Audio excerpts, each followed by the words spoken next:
Bom dia a todos. Eu sei que está se avizinhando aí a hora do almoço, tá? Acho que está todo mundo já batendo aquela fominha, mas eu prometo que é o último do dia, tá? Então, vamos lá. Só me apresentar, então. Meu nome é Guilherme Dutra, eu estou como Head de Finanças aqui na Nefac, sou economista e sócio da Nox Capital, KNOX Capital, que é uma empresa de serviços financeiros, cujos braços principais de negócios são Family Office, uma estrutura de investimentos.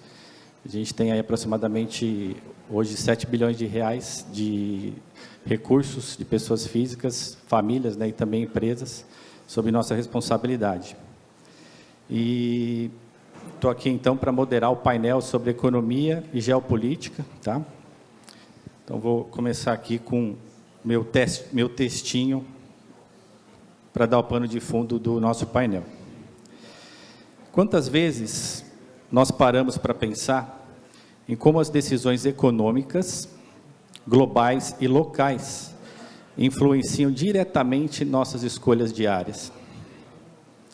Desde o que pagamos pela gasolina, até a taxa de juros de um novo financiamento imobiliário, passando aí pela capacidade de uma empresa contratar novos funcionários, a economia dita a realidade em que vivemos. E essas escolhas também moldam o destino de nossos negócios, as oportunidades que podemos criar e o tipo de mundo em que os nossos filhos viverão. E é com isso em mente, eu dou então as boas-vindas a vocês, né, e ao nosso painel sobre economia global e geopolítica, desafios e oportunidades para o futuro. Esse é um tema bastante denso, né, e aqui só aproveitando e fazendo um parênteses, nós teremos no dia 23 de maio um fórum de economia, está sendo brilhantemente aí organizado pelo Roberto Vertamati, deve estar por aqui em algum lugar, Olívio, em conjunto com o Rotary e outras entidades, tá? E entre os palestrantes nós também teremos aí o Genaro, nosso presidente do conselho da Nefac. Provavelmente hoje no final da tarde já devem ter comunicações a respeito. Então peço a vocês que também vejam, né, as redes sociais da Nefac e busquem esse conteúdo de Fórum de Economia, que com certeza a gente vai conseguir aprofundar esse tema que a gente vai tratar aqui hoje, tá? E hoje aqui a gente tem o privilégio de contar com dois excelentes profissionais que irão aí nos guiar por esse cenário complexo, né? O primeiro deles aqui é o Andrew Storfer. Ele é formado em Engenharia Civil e Administração, com especializações em nível de pós-graduação em Economia pela USP. Ele é sócio e CEO da Interacta Participações, membro do Conselho de Administração de Empresas de Energia, do Conselho de Administração da Nefac, entre outros. E a Karen Ferreira, que é economista, formada pela USP, com pós-graduação em marketing e mais de 30 anos de experiência no setor financeiro, tendo atuado aí por empresas como American Express, Visa, Mastercard, Santander, Mercado Pago, e ela é cofundadora da KB Negócios. Ainda dando sequência ao pano de fundo aqui do nosso painel, o mundo ele está passando aí por um período de incerteza sem precedentes. As recentes políticas do presidente dos Estados Unidos, Donald Trump, que não necessariamente é a melhor referência como uma liderança humanizada, né? Já que a gente está falando sobre isso, geraram aí discussões cruciais sobre o protecionismo e o futuro do comércio global, com repercussões diretas nas cadeias de suprimentos e nos fluxos de investimento. E, ao mesmo tempo, as tensões geopolíticas estão aumentando, gerando aí volatilidade e exigindo uma avaliação cuidadosa de seus efeitos. E no Brasil, a gente enfrenta desafios igualmente complexos. Estamos lidando aí com altos gastos fiscais, que pesam sobre a nossa dívida pública e limitam a possibilidade de investimentos essenciais. Embora em declínio, a inflação continua persistente e as altas taxas de juros restringem o crédito, sufocando o crescimento econômico. E nesse painel, então, nós examinaremos esses elementos e como eles se conectam, desafios globais e locais. Nos esforçaremos aí para entender todos esses elementos e as decisões que são tomadas e como essas decisões tomadas num canto do globo repercutem aqui também. Então, com o conhecimento aí do Andrew e da Karen, A gente vai desvendar esses desafios. Então, nesse momento, eu chamo Andrew, por favor, e a Karen, para se juntarem aqui a nós. O Andrew vai iniciar. E antes de passar a palavra a ele, só convidá-los aí a usarem o aplicativo e encaminharem as suas perguntas. Vou procurar organizar e, ao final, vou passar aqui para o Andrew e para a Karen. Obrigado. Obrigado, Andrew. Obrigado, Karen. Obrigado, Guilherme. Bom dia a todos. Tem pointer, não? Não. Bom dia a todos. Prazer estar aqui e falar um pouquinho sobre economia e geopolítica. Tá fácil, né? A gente olhar o que vai acontecer e tal. E eu queria aproveitar o painel anterior, que se falava sobre risco, para dizer o seguinte: risco é algo que alguém consegue mensurar e precificar. Se você não consegue mensurar e, portanto, não pode pôr preço no risco, é incerteza. E o que a gente vive é incerteza. Hoje está difícil de precificar, não se trata de risco, e sim de incerteza. Bom, nós vamos começar com um panorama exterior, não poderia deixar de ser, falar um pouquinho do que acontece no mundo, primeiro sobre a guerra Rússia-Ucrânia e depois sobre o posicionamento dos Estados Unidos. Essa guerra Rússia-Ucrânia, ela afetou bastante a parte de commodities no começo, e ela se acomodou. Não teve reflexos na Ucrânia até o momento, existe uma injeção de dinheiro muito grande lá, o país precisa ser reconstruído, são 2.000 quilômetros de estradas que foram destruídas, se estima hoje 500 bilhões de dólares, mas a economia da Ucrânia está indo com uma injeção de dinheiro muito grande. E a da Rússia, apesar de todas as sanções, vamos lembrar, eles foram eliminados do SWIFT, eles têm um bloqueio de 300 bilhões de dólares, equivalente a dólares bloqueados e tal, mas a Rússia caminha bem. Mas a origem dessa guerra é um problema que reflete com a OTAN e, por consequência, os Estados Unidos, que faz parte da OTAN. E aqui a gente tem uma visão de como foi essa progressão da OTAN. A OTAN, ela, quando foi criada em 1949, ela tiveram diversos países, são esses países aqui da esquerda, né, que estão aqui destacados, e em 1955 a Rússia, a União Soviética na época, criou o Pacto de Varsóvia, que era um contraponto para esse pacto, nós estávamos começando a Guerra Fria, né, e esse Pacto de Varsóvia, então, fez com que os países da Cortina de Ferro também tivessem a mesma proposição da OTAN. Acontece quando veio o Gorbachev e a União Soviética acabou se desfazendo e teve a união da Alemanha em 1990, uma das condições era que a OTAN não se expandisse. E a OTAN continuou expandindo, né? Esse problema, e a gente vê pelo mapa, né? Quer dizer, veja como ali aquelas cores originais, elas foram mudando, tem ali as datas, né? E a gente vê até que recentemente, depois de 1922, com a invasão da Ucrânia, a Finlândia e a Suécia foram aceitas também na OTAN. Então, ali a gente vê um isolamento da Rússia, e isso provocou uma das grandes causas dessa origem esse contorno em torno da Rússia. E qual é o problema com os Estados Unidos? Os Estados Unidos, ele financia em muito a OTAN. E o posicionamento dos Estados Unidos é o seguinte: eu dou dinheiro para vocês, para a OTAN, e vocês pegam, compram um gás da Rússia e dão dinheiro para eles. Eles se armam, vocês precisam de mais arma e eu tenho que pôr mais dinheiro. Quer dizer, essa equação não bate, não funciona. E os gastos com defesa, existe um tratado que eles têm que colocar pelo menos 2% do PIB, cada país, em armamentos. E a gente vê na direita aquela tabela, como vários países estavam atrás. Por isso que a gente vê investimentos da Alemanha agora e outros, para poder elevar o gasto com a defesa da OTAN, para equilibrar e chegar no ponto em que estava pactuado originalmente.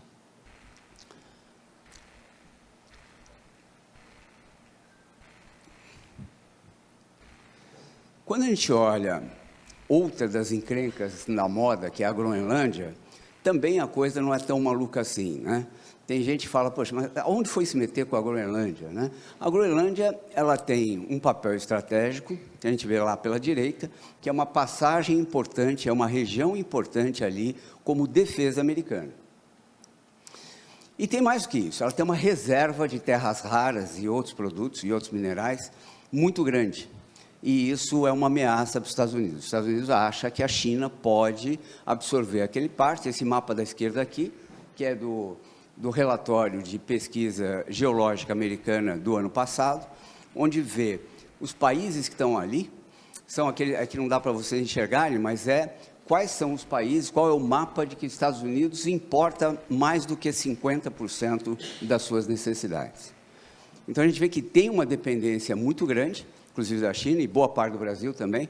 A gente vê que o Brasil tem reservas importantes em terras raras e outros elementos, e isso é o que está justificando, eu não estou apoiando nem nada, só estou dizendo que a Groenlândia não é simplesmente uma vontade. A Groenlândia é um território gerido pela Dinamarca, mas com essa separação agora, a Groenlândia vai ficar livre, vamos dizer assim, da Dinamarca a partir de 2026, então os Estados Unidos está de olho para não deixar isso cair no colo da China, é um dos outros problemas que a gente está tendo aí.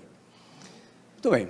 Quando a gente olha em termos comerciais, e vamos entrar então no tema das tarifas, que é outro problema que os Estados Unidos têm, quando a gente olha 2000 para 2024, esse mapa de cima mostra quais são os países, né, a parte azul ali, que os Estados Unidos era o principal parceiro comercial. Quando a gente chega em 2024, a China é o grande parceiro comercial, não só de alguns países importantes, mas ele se espalhou pelo mundo, né? Essa importância da China foi muito grande, né?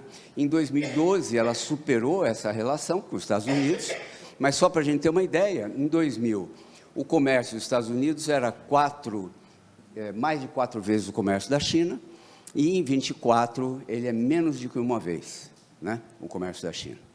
Então, existe um problema nessas relações. E quando a gente olha o perfil de importação, e aí é um ponto importante, porque a gente fala muito de tarifas e tudo mais, a gente nota, isso daí é extraído de um relatório da Organização Mundial do Comércio, em que a gente vê quais são as relações de importação, quais são o percentual, aqui a gente vê à direita, né? Qual é o percentual de que não incide taxação, e qual é o peso médio. Isso aí extrai aquele peso médio que a gente viu de tarifas sendo cobradas internacionalmente, né? E esse é um problema. O que está sendo divulgado não é bem o que acontece. As tarifas médias ponderadas, né? E aí a gente vê o Brasil com 11,2, né, nessa ponderação, são tarifas médias. Existem inúmeros produtos que não são taxados, existem produtos agrícolas e não agrícolas, existe uma segmentação muito grande. Isso é uma tarifa média. É uma média, mas não está em nenhum tratado comercial que tem que ser essa média, ou esse limite, nada disso, é produto por produto. Esse relatório da OMC, não dá para enxergar, claro, mas é um relatório detalhado, produto a produto, qual é a tarifa, qual é o que o Brasil pratica, né? Esse é do Brasil, tem país por país, e tem as relações entre Brasil e cada um dos países, isso tudo é levantado.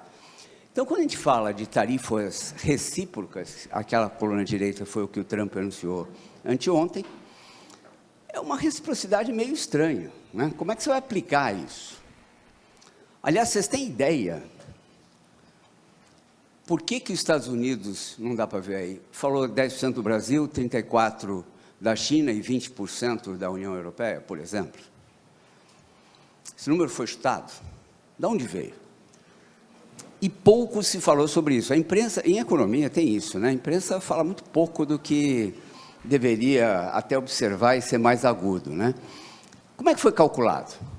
Pega o exemplo da China. A China, os Estados Unidos com a China tem um déficit comercial de 330 bilhões de dólares. Numa corrente de comércio com eles, importam da China 440. Então, eles pegaram 330 de déficit, que a gente importa 440, percentualmente dá quanto? 67%, vou cobrar metade disso. Arredondou, deu 34. União Europeia. O déficit comercial com a União Europeia é de 235 bilhões de dólares, num comércio de 600 bilhões de dólares de importação. 240 por 600 dá 40%. Divide por 2, 20%. Foi assim que foi calculado. Pouco se fala sobre isso, mas foi assim. Agora, como é que aplica isso em cada produto? Não sei, né? Em cada segmento vai taxar aço, perfume, como é que é? Né? Produto agrícola. Então, mas é essa a origem e assim que foi calculado. E como o Brasil se situa aí nesse aspecto do comércio exterior, né? Qual a política brasileira? A política brasileira com o atual governo é a mesma que tinha desde o governo do PT da primeira vez. É uma aliança Sul-Sul, uma dificuldade muito grande de praticar alianças comerciais. O Mercosul não evoluiu. Quando a gente pega o acordo com a União Europeia, ele está engasgado, todo mundo está acompanhando isso, está engasgado. E pior, a parte ambiental, que foi uma campanha muito forte quando o presidente era o Bolsonaro, agora está virando contra. Não, mas espera aí, a gente precisa explorar o petróleo na região equatorial. Não pode, porque tem uma questão ambiental. Não, eu não quero importar carne porque eu não sei como é a origem. Eu não sei se o produto vem certificado da Amazônia. E aí, todos esses problemas. Esse é o nosso problema hoje com esses parceiros comerciais. Hoje a gente tem a China como maior parceiro comercial, tanto em importação como em exportação. Dá para ver os volumes ali que são bem significativos. Os Estados Unidos vem em segundo lugar, em ambos. E quando a gente chega no terceiro lugar, a gente importa mais da Alemanha, exporta menos, bastante pouco para a Alemanha, mas a gente exporta muito para a Argentina, enfim. Esse é o mapa do que nós temos. Com relação a Estados Unidos e China, veja como inverteu nos últimos anos, né? Os Estados Unidos era o principal parceiro, hoje a China, de longe, é o principal parceiro. E isso, se a gente agregar, tem essa taxa de câmbio, não vamos falar agora, depois, se vocês quiserem perguntar ou debater o que acontece com o câmbio, a gente pode falar. O câmbio sobe, desce, enfim. Como dizia um ex-ministro, o câmbio flutuante tem a característica de flutuar, né? Então, a gente precisa entender um pouquinho. Existem métricas para isso, né? Não é uma coisa só de, pega a inflação do dólar, pega isso. Não. É uma cesta comercial, enfim. Não é tão simples, né? Mas esse é o panorama. Muito bem. Ainda com relação aos Estados Unidos e esse ambiente, esses foram os fatores que levaram Trump a ser eleito, basicamente. Uma inflação do período em que o Trump foi... Isso é uma comparação de quando o Trump foi presidente e o Biden presidente em seguida. A inflação no período do Trump foi 1,9%, no Biden 17%. Quem frequenta os Estados Unidos sabe que virou um horror. Os preços dispararam lá nos últimos anos, e isso foi sentido no bolso fortemente. Gasolina quase que dobrou, o aluguel mais que dobrou, né, nos Estados Unidos. Enfim, se a gente olhar, esse foi o panorama que levou o Trump a ser eleito, simples assim, né? E o novo direcionamento dos Estados Unidos, agora, resulta no seguinte: vai ter um aumento da inflação com essas tarifas. Claro, sim, tarifa, o que é importado, ninguém tem margem para absorver, ninguém tem lucros exorbitantes, então o preço vai aumentar. E então vai ter inflação, isso é sem dúvida. A taxa de juros tem um dilema, porque a taxa de juros, se o Fed aumenta a taxa de juros básica, a Selic deles, ele controla a inflação, mas ele provoca uma retração na economia. Não sei se ele vai querer. Depois o seguinte, isso aí vai ficar ou vão voltar atrás? Essas tarifas vão ser alteradas? Ninguém sabe. O Fed pode então falar o seguinte: eu, para evitar retração, não aumento os juros. Se ele não aumenta juros, a inflação persiste. E tem um risco até de desancorar. Desancorar é falar, a gente achava que estava para baixo, agora vai para cima, não tem mais jeito. E isso é um problemaço para os Estados Unidos. Então, nos Estados Unidos, com isso tudo, tem uma possível redução do crescimento econômico e tem um risco de recessão. Tem um risco. Os produtos americanos vão perder a competitividade. certo? Você tem insumo, a cadeia toda é integrada. Então, perde competitividade. E o alvo do Trump, né, do governo Trump, nesse momento, parece ser o mercado interno mesmo. Eu tenho 330 milhões de habitantes, maior PIB do planeta, não por poder de paridade de conta, então eu vou aproveitar esse restinho que falta para tentar blindar o meu mercado e produzir aqui. Quer produzir aqui? Vai ser assim, você vai vender, senão você vai pagar uma tarifa, né? E no mundo? Aumento de incerteza brutalmente, né? Alterações nas competitividades de cada país e na dinâmica do comércio internacional. Hoje não tem mais, ó, isso aqui é fabricado ali, ele compra um pedaço ali, um pedaço lá, agrega um valor. Hoje as cadeias de produção são muito diferentes, né? Então, tem esse porém de perda de competitividade e essa mudança na dinâmica. Tem um aumento de inflação em alguns países e regiões, vai ter um aumento de inflação, uma desaceleração do enxugamento da liquidez. Se a liquidez estava sendo enxugada, ela vai ter um ritmo mais lento ou até interrupção. Aumento de taxa de juros é a consequência, inclusive se os Estados Unidos vai aumentar no restante. Uma revisão mundial dessa logística e, principalmente, um congelamento ou adiamento ou moderação de investimentos. Ninguém sabe o que vai acontecer, então espera um pouco para tomar alguma decisão. Ninguém fala, vou produzir em outro país, fazer isso, aquilo, da noite para o dia. E aí tem perguntas que ficam com relação a esse cenário, né? Quanto que os Estados Unidos vai atrair de investimento produtivo com isso? Porque o intuito é, eu não quero arrecadar, eu quero que você produza aqui, gere emprego aqui. Quanto? Quanto vai atrair? A produção vai se dar, se ocorrer em solos americanos, mas por que empresas? Empresas americanas? Ou empresas multinacionais, empresas com sede em país estrangeiro, mas atuando, produzindo nos Estados Unidos? Como é que fica a remessa de lucro disso? Se eles produzem lá, tem lucro, mas são de outro país, como é que fica a remessa de lucro? E outros mecanismos, como royalties, etc. Qual a elasticidade de preço de cada produto, né? Se o preço tiver uma inflação e o preço subir, se o perfume francês aumentar 500%, o fabricante fala, não vou usar perfume francês. Tem uma elasticidade de preço que a gente não sabe qual é, isso não foi falado.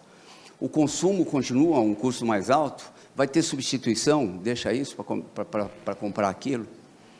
E por que, nessa guerra comercial, não se falou do equilíbrio geral do balanço de pagamentos, ou seja, royalties, lucros, porque os Estados Unidos recebem também uma quantidade de royalties absurda no balanço de pagamentos, não é só a parte comercial. E como é que se isso for taxado ou mudado, né?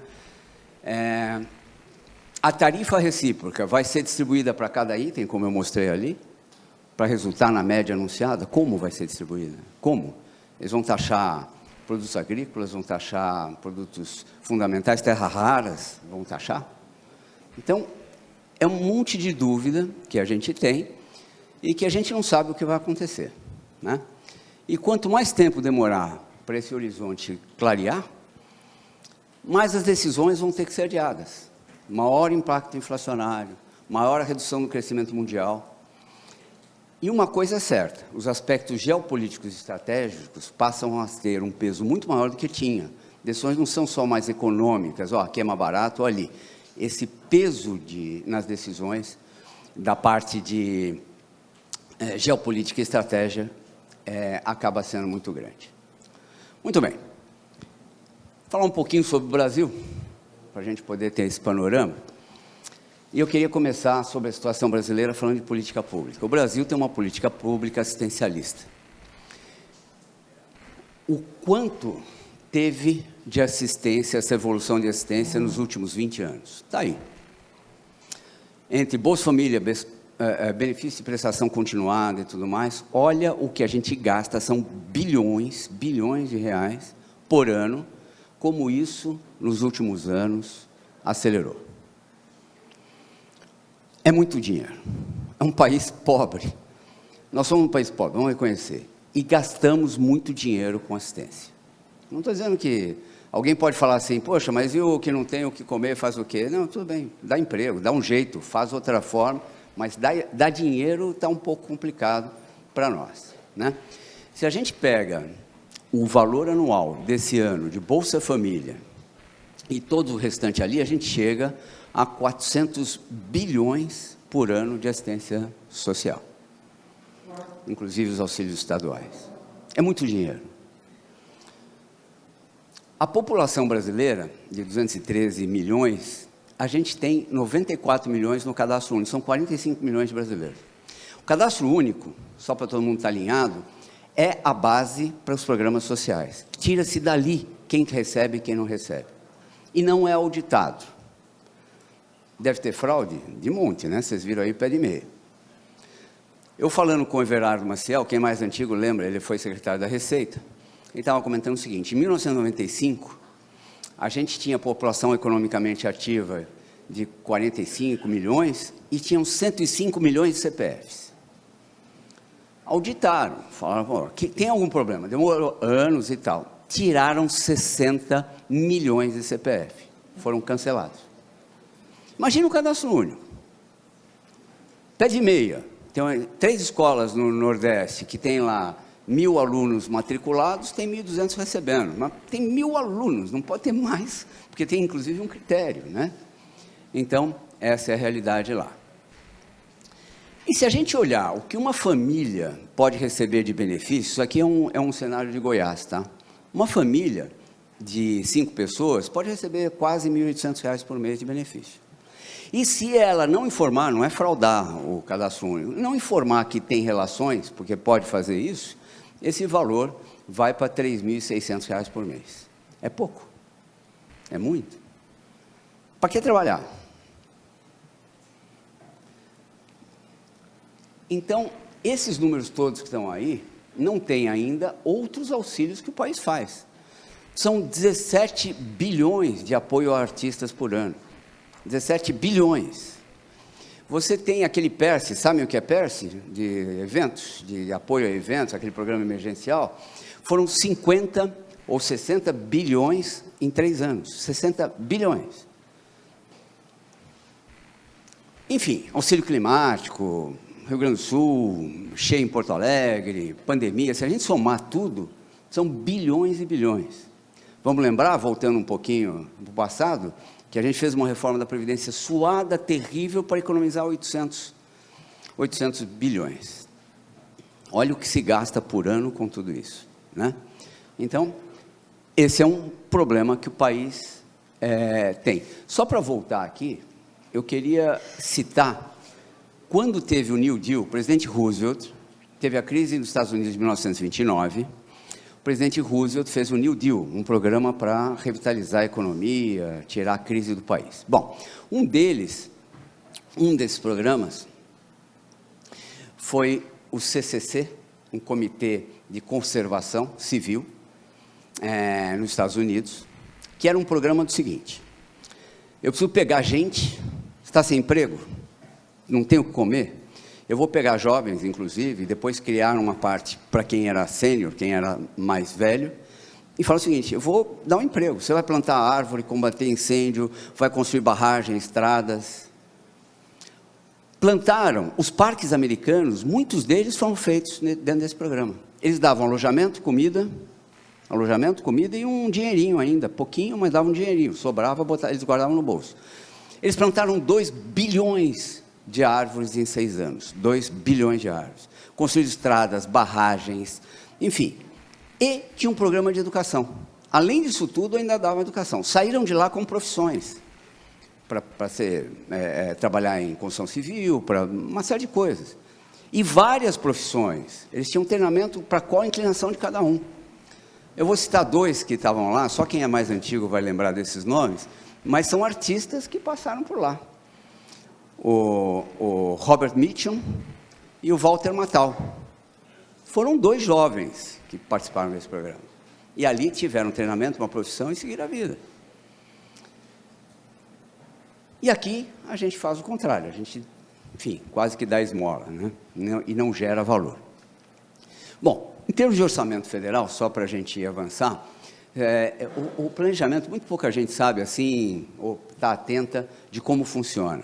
Existe um planejamento plurianual de 4 anos, em que isso é feito no final do primeiro ano de governo e permanece até o final do primeiro ano do governo seguinte. Então, o primeiro ano do Lula, em 23, o plano foi elaborado no segundo ano do Bolsonaro. Tem que seguir esse plano. E aí, para cada ano, você tem uma LDO que define prioridades para o ano seguinte e que define como funciona a lei orçamentária anual. Isso tem um cronograma. A LDO tem que ser mandada até agosto e aprovada até agosto, para ter o LOA. O LOA agora que aprovaram no final de março na comissão,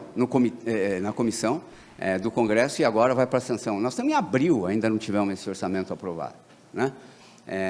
Essa é a nossa realidade.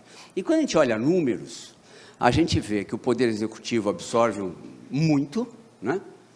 São mais de 2 trilhões de reais, e você tem ali 60 bilhões de judiciário e 17 legislativo. A Previdência Social absorve um absurdo, está o gráfico ali. A Previdência Social realmente consome o país. Só para ter uma ideia, 92% desse orçamento é travado, não tem o que fazer, é lei. Não é falar, eu vou fazer isso ou aquilo. Eu acho que a gente não precisa tanta escola e precisamos mais assistência de saúde a idoso, porque a população... Não pode, é o que está ali, tem que gastar o que está ali. E o refinanciamento da dívida custa bem perto do que gasta o Poder Executivo. É 1 trilhão e 700 por ano de rolagem da dívida. Não é pagar a dívida, hein? É rolar. Eu preciso pagar juros. Vocês que têm o dinheirinho aplicado no Tesouro Nacional e outras coisas, em fundos e tal, tá aqui, ó, 1 bi 700 que o país gasta por ano. E o resultado das estatais, que poderia colaborar, é isso aí, né? Estava indo bem. Isso é coincidência, tá? Ali está a Dilma, depois o Temer, Bolsonaro, depois o Lula, é coincidência. Deu lucro num período ali, né? Mas voltou ao vermelho. E bem, voltou pesado. Muito bem. Em termos de projeção da dívida, que é uma métrica para o país, não é a única. Os Estados Unidos têm uma dívida pública absurda, mas, enfim, gera recursos para isso. Nós estamos evoluindo para um campo perigoso. Essas são as projeções que a gente tem e essa é a composição. Não vou entrar em detalhes, mas aqui tem uma composição de prazo e tudo mais. E só para lembrar que isso é lei, tá? Existem limites mínimo e máximo sobre a dívida. A composição, rolagem, tem um limite que tem que ser respeitado, de prazo médio e tudo mais. E falando de juros, nós estamos ali, perdemos infelizmente algumas posições, caímos ali para alguns lugares, depois sobe e tal, mas em termos de juros e de dívida bruta, esse é o perfil que a gente tem aí, né? Hoje a gente voltou a estar num lugar bom. E quando eu falei de gastar com juros da dívida pública, né? Se a gente corrigir o que foi pago da dívida pública nesses anos todos, a gente vê que é um valor muito expressivo. Com o que a gente gasta de juros, para vocês terem uma ideia, né, é mais que o dobro de gastos somados de saúde, educação e investimento direto. A gente paga de juros. O que a gente pagou de juros no ano passado daria para construir 600 mil escolas, ou 800 aeroportos, ou 500 mil quilômetros de estrada, ou 10 milhões de casas populares. Só para ter uma ideia do que a gente gasta com juros. Bom, falando um pouco de tributária, só essa evolução, é só para citar e registrar. Esse negócio da parte tributária, eu não gosto muito da carga tributária em porcentagem do PIB, que é um número que todo mundo usa, óbvio, porque tem uma distorção. Se você... Essa carga, claro que não considera coisa informal, não está dentro dessa carga, não está o que o país faz. Então, é provável que a carga média seja até maior do que está aí, porque tem subsídios, majorações e tudo mais, né? E isso é outro fator de incerteza, né? Quem aqui sabe cravar o que vai ser a reforma tributária, como vai ser, quem vai ser afetado? Ninguém sabe. Ninguém sabe, né? Cada um tem uma reforma tributária na cabeça. A verdade é essa. Tem 11 comitês. Esses comitês ainda estão avaliando o que vai ser. Sabe o que é impressionante? Não tem energia nesse comitê. Sabe a energia? Energia elétrica? não foi considerado bem essencial para entrar no comitê, para ser avaliado o que nós fazemos. Não tem. Quer outro problema? SUS de, por exemplo, Campinas e Joinville são sustentados pelo município, 80%, 85%. E essa divisão da receita, com essa reforma tributária, vai ser por população. Só que Campinas e Joinville tem todas as cidades periféricas que atende. Como é que vai fazer? Não vai ter dinheiro. Então, essa reforma tributária é de tirar o sono, né?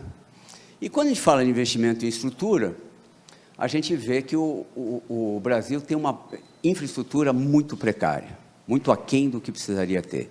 Estradas, galpões, logística em geral, é uma infraestrutura, saneamento, energia, enfim, é um déficit muito grande. Então, se imagina que a gente precisaria ter 400 bilhões por ano só para manter a estrutura que a gente tem e avançar para um ritmo adequado.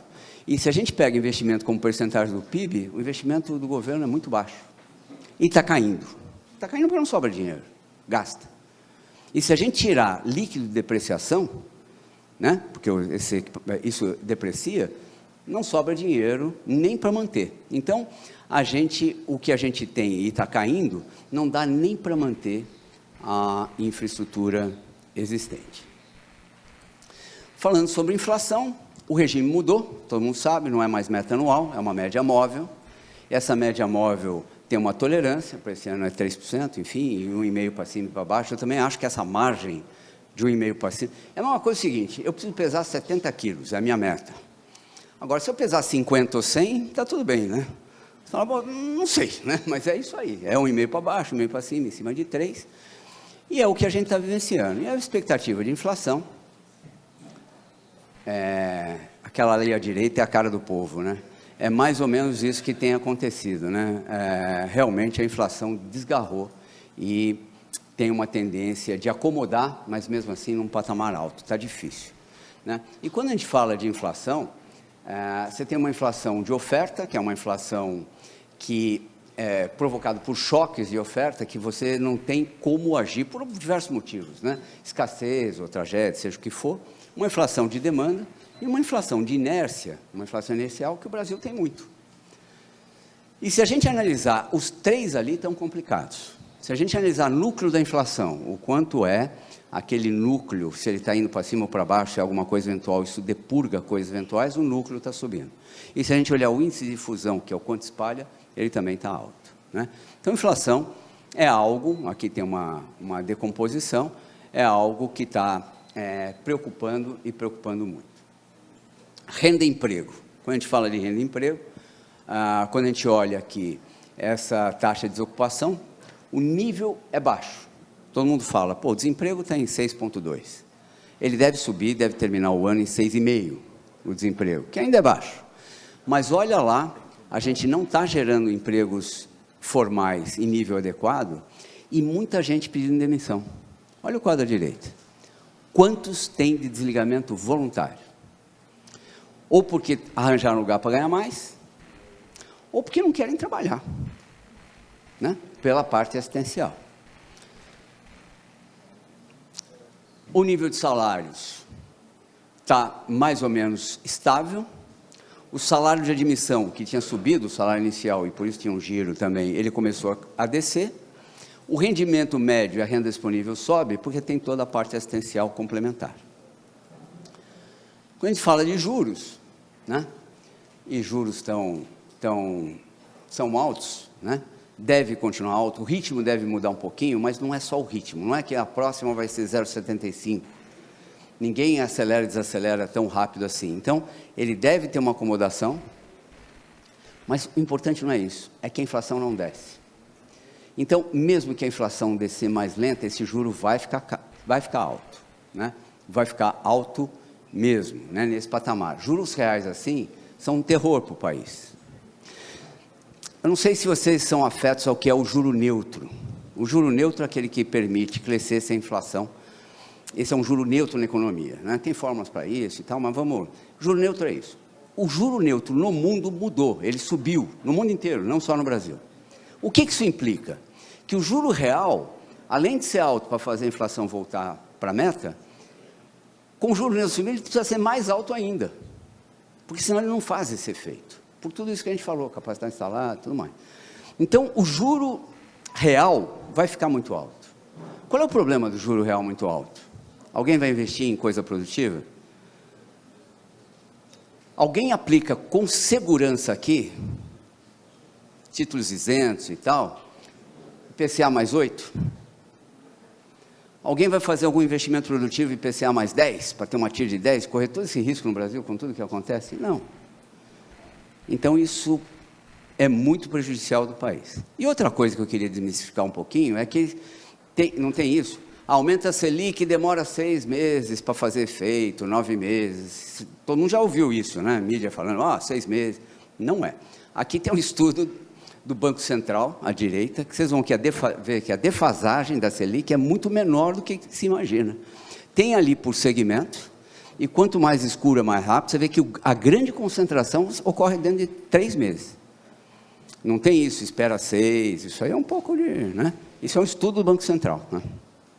Bom, aqui, para finalizar, vendo alguns dos pontos aqui, taxa básica de juros, né? Quando a gente pega aí, os juros subiram no mundo todo, e o Brasil tem um ranking de juros também extremamente elevado, né? Quando a gente fala de crédito, e eu vou passar rapidinho em benefício do tempo aqui, mas o crédito ficou caro, ficou escasso, os bancos têm um resultado de tesouraria confortável, para que vai emprestar correndo risco, né? Então, isso gerou, inclusive quando a gente olha, um fluxo que inverteu agora e ficou negativo, né? Eu não vou passar depois isso aí, acho que vão passar para alguém, mas a gente vê a decomposição de impulso de crédito e tal, quer dizer, o crédito realmente vai entrar já entrou numa criticidade bastante grande.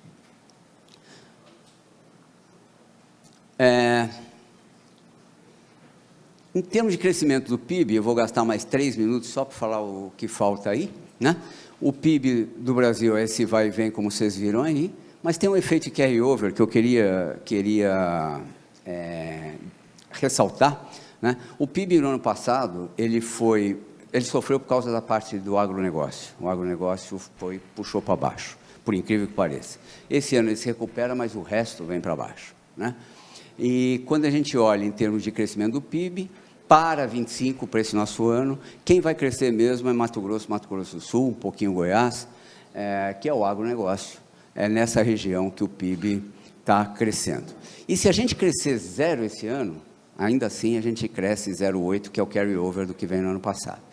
Se a gente olha o crescimento, isso é uma instituição fiscal independente, eles têm um algoritmo calculando o quanto isso aí o primeiro trimestre vai influenciar o resto do ano. E como deu 0,9, é daí que se calibra que é capaz de ser 1,8, em torno disso, o crescimento do PIB desse ano, né? Se a gente completar esse quadro com o ambiente institucional, vocês sabiam que a Datafolha fez uma pesquisa de um ano, entre julho e julho, 23 e 24, 1.700 celulares são roubados a cada hora. Alguém sabia disso, desse número? 1.700. E eles estimam um prejuízo de 22 bilhões por ano, né? O número de estelionatos tem uma tendência de alta, foram 2 milhões quase de estelionatos em 23. É um golpe a cada 16 segundos. O crime organizado se estima que ele movimenta 62 bilhões por ano com combustíveis, que é 4 vezes o volume de tráfico de droga, né? Estima-se que o crime organizado movimenta 260 bilhões por ano. Quando a gente compara com aqueles números, dá para ter uma ideia do que acontece. Isso fora mortes, né? O Brasil tem 5 mortes por hora. Aqui tem um problema, porque só 8% dos crimes são esclarecidos e só 2% dos assassinos são identificados e estão presos, né? Essa é a realidade do país, né? E esses presos, que hoje são 650 mil pessoas, custam para o Estado 19 bilhões por ano. Muito bem. Eu vou pular isso aqui, porque como a nossa justiça é engasgada, né? Então, como a gente está esgotado de tempo aí, eu vou dar uma mudada nisso aqui, né? Então, no fundo, só para a gente falar sobre o ambiente institucional, isso é um negócio legal de falar, só rapidinho, né? Isso aqui tem as federações, as composições, mas quando a gente olha a nossa turbulência política, nos últimos 70 anos, só 4 presidentes eleitos pelo povo completaram o mandato. Pode olhar a tabelinha ali, escolhe alguém, né? Foram 4. Outros que anunciaram, tiveram impeachment, morreram, né? A nossa turbulência não é de hoje, e não é à toa que, com isso tudo, a popularidade cai, os índices de confiança no país, consumidores, comércio, indústria, construção e serviços, estão na última coluna lá de fevereiro desse ano, despencando. Então, finalizando, a gente tem um distanciamento muito grande entre poder, economia e sociedade, né? Se gasta muito, nós temos aí um problema de Estado, de segurança, e tem uma grande insegurança física, jurídica e econômica, com dificuldade de planejamento, né? Mas tem um futuro promissor. Se a gente olha ali, o Brasil é o mais ocidental do BRICS, e ele é um dos poucos países que tem mais de 2 milhões de quilômetros quadrados, mais de 180 milhões de habitantes, e com PIB superior a $1 trilhão. E eu acredito num país que a gente é muito criativo, né? Isso aqui, por exemplo, para finalizar, a gente vê fila na Bahia. Para que ficar de pé? Mexe o chinelo e senta. Para que ficar de pé, né? Ontem, não sei se vocês passaram por essa experiência, porque estava quente para burro, fui tomar banho, só abri a fria, e a fria estava complicada. Então, inventaram um jeito de esfriar a água, né? Ou aquecer. Aquecer é legal também, né? Para não gastar muito. E a melhor invenção de todas para mim é essa, não sei porque ninguém pensou nisso antes. Eu acho super útil, né? Muito bem, obrigado aí. Obrigado, Andrew. Bom, obrigado, Andrew. O assunto realmente ele é abrangente, né? E demanda tempo. Reforçando, então, o convite lá para o nosso painel de economia, né, em maio. E agora, Karen, a gente tem uma conversa boa também. Nesse contexto todo, como fica as questões de economia digital? Né, que é um tema que a gente vem falando bastante, que se acelerou muito, sobretudo no período pós-pandemia. E aí é com você. Bom, eu sou a última fronteira que nos separa do almoço e da tão esperada tarde livre. Então, você, profundamente breve, né?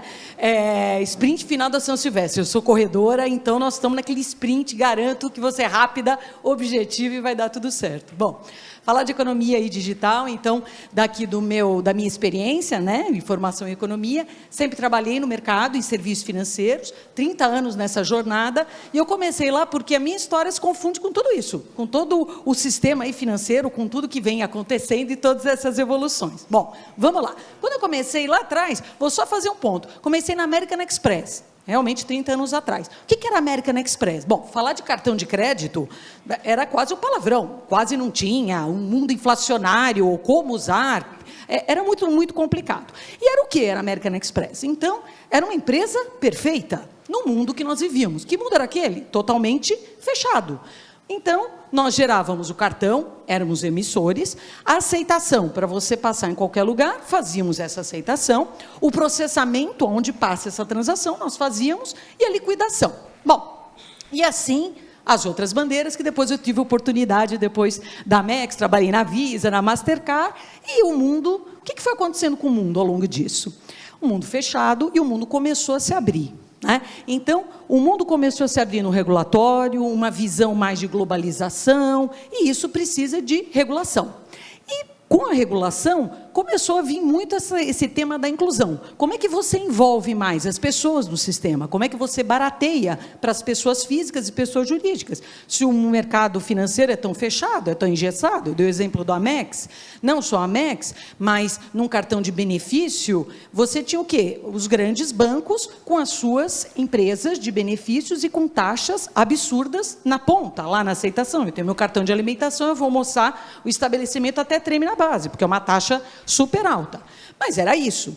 Aí o que começou? Toda essa globalização, uma pressão cada vez maior de inclusão, e então começou a acontecer uma mudança regulatória, um dos pilares. A segunda mudança, tecnológica. Quando a gente fala dos bancos grandes, né, os tradicionais, que estamos aí, trabalhei num deles porque na minha segunda passagem pela American Express, dormi como American Express, 2.000 funcionários, The Books on the Table, americana, e no dia seguinte o Bradesco fez a aquisição da Amex aqui no Brasil.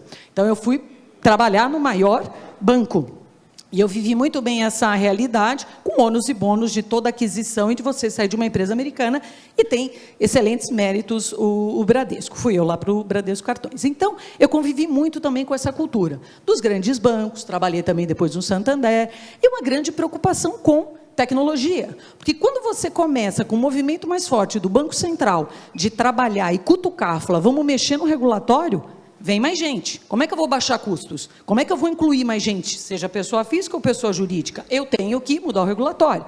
Começa a vir tecnologia. Os grandes bancos, como até hoje ainda muito refratários em alguns pontos, para poder fazer suas mudanças. Mas também é como eles construíram sua infraestrutura. Você não pode virar uma chavinha e abandonar o que você tem de décadas e décadas. E aí começam a surgir as fintechs. Então, vem uma tecnologia dessas fintechs, e mais do que isso, adianta eu conseguir falar que hoje eu tenho um banco digital, por exemplo, no Nubank, se eu não tenho smartphone, aonde que eu baixo? Por que esse movimento começou a acontecer? Porque não só a tecnologia, as APIs, essas mudanças, um bando de sopa de letrinhas, não vou entrar nelas, pode ficar tranquilos, que permitiu essa agilidade na comunicação com segurança. Essa tecnologia também precisava chegar onde? Na ponta. Hoje as pessoas, você tem um banco no seu celular, todos temos. E isso tem a ver com esse movimento também de tecnologia. E o que veio acontecendo? Nesse movimento de vamos abrir a regulamentação, temos novas entidades, novas tecnologias, seja para o lado das empresas, aqui focando nos serviços financeiros, seja para o lado dos usuários. Qual é a próxima fronteira, né? Eu agora, então, depois de toda essa jornada, trabalhei no Mercado Pago, uma fintech ali do Mercado Livre, trabalhei no Stark Bank, numa outra, onde eu conheci, inclusive, a minha sócia aqui, a Bruna, que está aqui com a gente, e deu um estalo na gente. Então, nós estamos agora com a nossa empresa agora há 2 anos, e que estalo que deu? Falei, caramba, agora tem tecnologia. Sim. Agora tem uma regulamentação. Sim. E por que as empresas não se apropriam disso para ganhar dinheiro? Exemplo prático. Muitas pessoas falam, puxa, mas eu trabalho com... Dá um exemplo.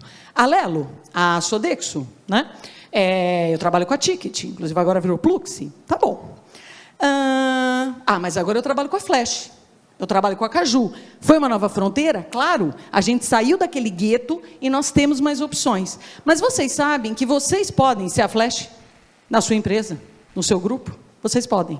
Existe hoje regulamentação, existe hoje tecnologia, e o que a gente faz? Quando a gente olha e tem que fazer um assessment, um raio-x da empresa, o que a gente identifica? Como é que é a sua composição? Quem são os seus clientes? Quem são os seus funcionários? Quem são os seus fornecedores? Como é que é a sua cadeia? Você tem mais peso no fornecedor? Onde está esse cliente? Um cliente mais pessoa física? Um cliente mais pessoa jurídica? Ótimo! Você pode ser emissor de cartão, sem ter a licença da bandeira. Posso? Posso. E o que isso difere? Hoje, vocês gastam, as empresas, nós gastamos por esse serviço. Voltar lá para o exemplo da alimentação, só para dar um exemplo aqui. Vocês gastam, vocês vão carregar o benefício para os funcionários. Perfeito. E se a gente puder ficar com parte dessa receita? Parte desse intercâmbio? Opa, interessa? Sim.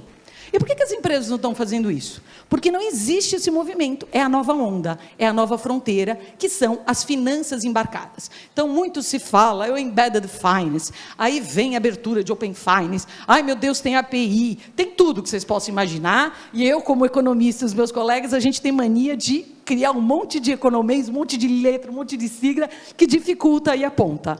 Mas a minha visão é muito pragmática. Como ajudar as empresas a monetizarem aonde? Dentro do seu ecossistema. Pescar no aquário. É isso que nós podemos fazer. Hoje, vocês podem trabalhar aceitação. Você é um supermercadista. Você aceita lá os cartões todos. Tá ótimo. Eu vou lá e tenho uma parceria com um bom adquirente. Negocio a melhor taxa para eu ter o menor custo possível. Tá ótimo. E se você tiver a sua adquirência e tiver parte dessa receita, opa, isso interessa? Claro que sim. Então, esse movimento que nós identificamos, né, como a próxima onda, que é justamente esse termo que as pessoas ainda não conseguiram captar, e também não existe incentivo de trabalhar finanças incorporadas. Cada empresa, dentro do seu ramo, seja varejo, seja serviço, seja comércio, o segmento que for, é possível fazer um assessment, um raio-x, entender suas fortalezas e verificar aonde é possível vocês passarem a ter receita, onde hoje é apenas um centro de custo. Inclusive na parte de antecipação a fornecedores, é possível fazer isso. Hoje os grandes bancos fazem essas antecipações. E esse dinheiro das empresas está onde? Está aplicado. Juros altos, temos CDI alto, mas é possível ganhar 3 vezes o valor que está aplicado no banco, hoje. Tem tecnologia para isso. Pronto. É só fazer essa contratação. Então, esse universo, que é essa parte da economia digital, eu acho que esse é o grande pulo do gato. Está aí, está à disposição. É só a gente parar, fazer essa análise e identificar. Dentro do meu nicho, dentro do meu universo, do meu segmento. Ah, mas eu vou conseguir ser tudo ao mesmo tempo agora? Não. Mas, o que faz sentido? Vamos avaliar? Vamos pensar? Vou dar um exemplo para vocês. Eu tenho um filho que faz mestrado agora lá em Edimburgo, na Escócia. E é uma cidade linda, maravilhosa, 500 mil habitantes, tem um castelo, tem um palácio, tem isso, tem aquilo. Ela é o maior case de turismo que eu já vi na minha vida. Fiquei com ele lá para levá-lo para o mestrado, que ele é jovem, foi com 21 anos para lá. Ele terminou aqui, foi lá fazer seu mestrado. Então eu fui lá para acompanhar. Aí, caramba, puxa vida, nossa família também é da Itália, a gente viaja muito para lá. Poxa, mas quantas cidades na Europa tem castelo? Tem um palácio, tem uma linda montanha, tem ali o trenzinho, aquela estação de trem maravilhosa. Quantas e quantas cidades?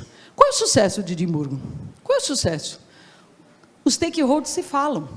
Então, eles conversam entre si. Então, você tem lá a parte da prefeitura e ela fala com o comércio ali varejista, ela fala com os hoteleiros. Como é que nós vamos explorar? Quem é o nosso cliente? Eles têm um polo lá de centro universitário fabuloso. Então, ele explora o nicho que ele tem. Ele explora aquela família, ele explora grupos de terceira idade, vem gente da Europa, do mundo todo, e olha que não é fácil chegar lá, não. Tem que ter coragem, porque tem que fazer, pegar uma conexão, ou tem que ir de trem lá de Londres, não é fácil chegar lá, não.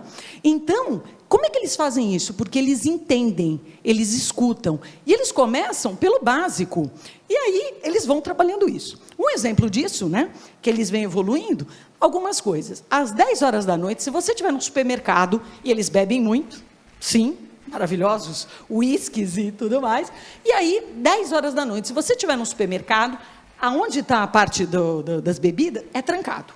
Se você não passar no caixa antes das 10, so sorry, ele tira da sua mão, fala, bye bye, querido, e ele devolve lá. Por quê? Tem uma questão social, para você não ter aquele povo, né, bebendo, principalmente os jovens, ali. 2, ele joga esse público para os pubs, porque os pubs ficam até altas horas. Então, esse público não vai ficar desassistido. Você quer beber? Se você não está na sua casa, você não está lá, você vai para os pubs. Você vai consumir ali naqueles pubs. Terceiro fator, o turismo lá, eles exploram a noite inteira. Você pode, gentilmente, a 1h da manhã, passear nos cemitérios de Edimburgo. Você vai ver, Adam Smith está enterrado lá. Fui lá ver o nosso colega, o pai da nossa economia, Adam Smith está enterrado lá. Você vai perfeitamente a 1h da manhã e você visita o túmulo. E eles estimulam isso. Então, você vai de lanterninha, com aquele vento, com aquela coisa. Resumindo, eles conseguem trabalhar ali as fortalezas, eles conseguem trabalhar o seu ecossistema, pescar dentro desse aquário e monetizar. E olha a cerejinha do bolo, começou no básico. E como foi que eles foram evoluindo? O mês de agosto era um mês muito fraco lá em Edimburgo. E aí os stakeholders falaram, como é que a gente traz povo para cá? Como é que a gente movimenta essa economia? Por quê? Porque a universidade, aquele fluxo gigantesco, começa em setembro. O que nós vamos fazer? Bora inventar um festival. E eles têm um festival maravilhoso. Vem gente do mundo todo, da Europa inteira. Eles rodam aquela economia. E eles já emendam para fazer um goodwill ali com os universitários. Perfeito. perfeito. E é isso que a gente tem que fazer na empresa que vocês estão, nas empresas que vocês são os donos, estão na diretoria, estão na presidência. Vamos olhar para o nosso ecossistema, vamos pescar no nosso aquário e vamos monetizar, tá? Fui super rápida para a gente poder aí liberar, que nós temos aí toda a tarde, mas a minha ideia era poder trocar um pouco essa ideia e colocar essa sementinha. Cada empresa, dentro do seu nicho, do seu segmento, consegue monetizar através da economia digital. É possível e é possível hoje, tá? Através de white labels, de empresas de certo. É claro que não é sair na loucura. Então eu acordo hoje, calma, mas dá para fazer, dá para estudar e dá para monetizar. Muito obrigada.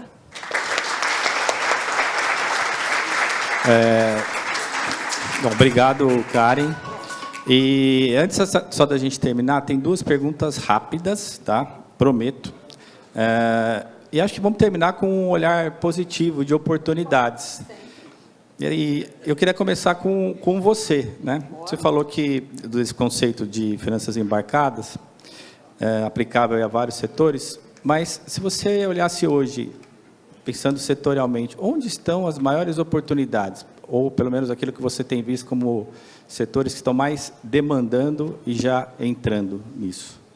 Em empresas que têm, pertencem a grupos, é muito mais fácil e rápido, porque a pergunta das empresas é como que eu monetizo rapidamente, é o famoso quick win, né? Então, assim, eu não quero tirar do bolso, eu já quero começar a monetizar. Então, pescar dentro do aquário que várias empresas. Agora, todos os segmentos, é varejo, é comércio, é indústria, cada um para um pilar diferente, mas todas têm oportunidade. Perfeito. E, André, para a gente encerrar com você, na mesma linha de olhando para o futuro, pensando em oportunidades em meio a esse cenário que você tão brilhantemente trouxe para a gente. Pensando em Brasil, né? E nessa reconfiguração de mundo que a gente está assistindo agora. Onde você está vendo as maiores oportunidades para nós? O Brasil ele tem um caminho. Eu costumo dizer que o Brasil, se existe um Oriente Médio, existe um Ocidente Médio, e o Brasil está nesse Ocidente Médio. Se a gente olha os BRICS, o Brasil é o mais ocidental dos BRICS, em termos de costume, consumo, de estrutura de sociedade. Compara com Índia, China e Rússia, por exemplo, do BRICS, você vê que tem uma diferença muito grande e tem muita coisa a fazer. Então, tem uma população enorme, tem uma infraestrutura enorme para fazer. A gente tem um caminho de estradas, logística, transporte em geral, saneamento, energia, tem muita coisa para fazer no Brasil. A gente tem o problema é que esse desafio dessa conjuntura atual faz com que isso seja um pouco postergado. Então, infraestrutura é algo realmente como perspectiva muito boa. A parte de comércio e tudo mais, serviços, né? Serviços são insubstituíveis. Ninguém sai daqui para cortar cabelo em Buenos Aires ou jantar em Paris, com raras exceções, né? Jantar em Paris tem gente que vai lá e ainda roda o guardanapo. Mas, assim, é mais raro, né? Então, você usa o Brasil. Então, ainda tem um espaço muito grande para serviços, para tudo isso. Só que isso ficou um pouco postergado por essa conjuntura. Perfeito. Bom, tenho certeza que teríamos aí ainda mais perguntas, né? Mas o tempo aqui ele é pequeno para tudo isso. E a última vez que eu vou fazer esse lembrete, fiquem atentos ao nosso painel, onde certamente a gente vai ter mais tempo, né? No dia 23 de maio, para falarmos sobre esses assuntos, tá? Então, Karen, quero agradecer muito, né, a sua presença, ter aceito o nosso convite, tá? Tema muito relevante, tenho certeza que, olhando para o futuro, ainda vamos evoluir bastante. Agradecimento também a você, Andrew, por toda a explanação que você trouxe, né? Os desafios, mas também as oportunidades que a gente tem, né? E gostaria de convidar agora os membros da NEFAC, o Carlos Aragaki, não sei se ele está aqui, ali, que é vice-presidente de relacionamento com entidades, o Antônio Carlos Machado, que é conselheiro, e a Ana Caroline Mota, que é gerente executiva do grupo SBF, para entregar aqui uma lembrança a vocês. E Machado depois vai ficar aqui para algumas considerações finais. E obrigado, gente. Obrigado.